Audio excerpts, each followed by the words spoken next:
52% मतदाताले ईयूमा नरहने भन्ने पक्षमा मतदान गरेका थिए भने ईयूमा रहनुपर्ने पक्षमा 48% मत खसेको थियो।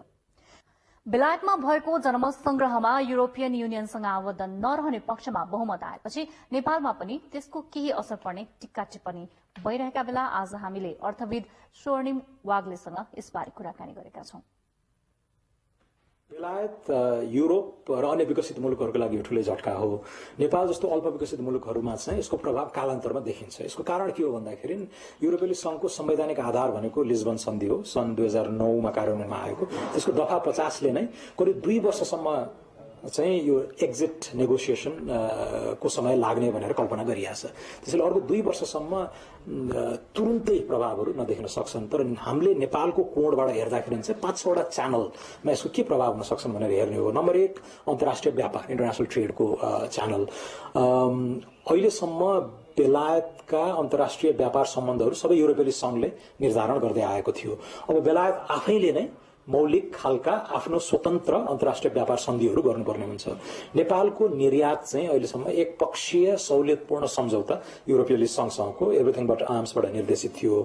अब बेलायतसँग हामीले छुट्टै व्यापार सम्झौता गर्नुपर्ने हुन्छ। तर बेलायतको लागि हामी कति प्राथमिकता पर्छ भन्ने कुरा पछि देखिन्छ। उसको प्रायोरिटी युरोपेली संघ अमेरिकाहरूसँगै नै नयाँ खालको व्यापार सम्झौताहरू गर्नुपर्ने हुन्छ। तर यो पछिको विषय भयो।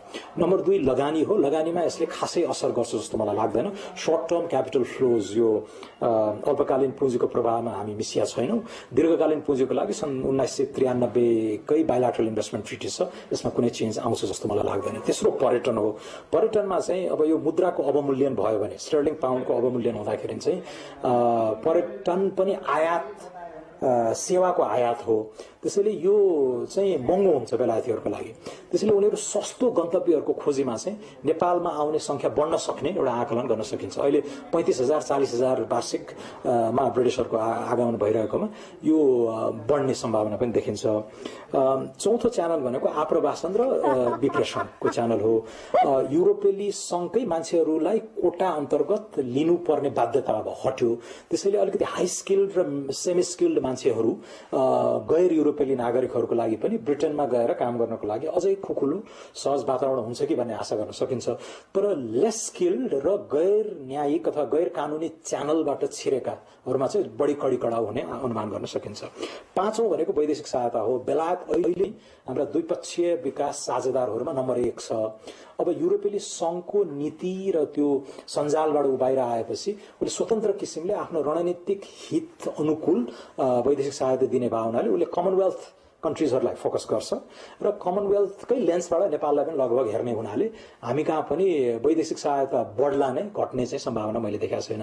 र अन्तिम च्यानल चाहिँ यो बाहिर हामीले अलिकति हेर्नुपर्ने के हो भन्दाखेरि अब स्वतन्त्र किसिमले बेलायतले द्विपक्षीय सम्बन्धहरू विस्तार गर्दै गर्दा उसले भारत र चीनमा विशेष फोकस गर्नेवाला छ र भारतसँगको उसको सम्बन्ध घनीभूत हुँदै गर्दाखेरि चाहिँ कालान्तरमा यसले नेपाललाई फाइदै गर्छ जस्तो मलाई लाग्छ। यो spill over neighbourhood spill over इफेक्ट्सबाट नेपाललाई पछि मध्यम कालमा चाहिँ फाइदा नै गर्छ जस्तो मलाई लाग्छ।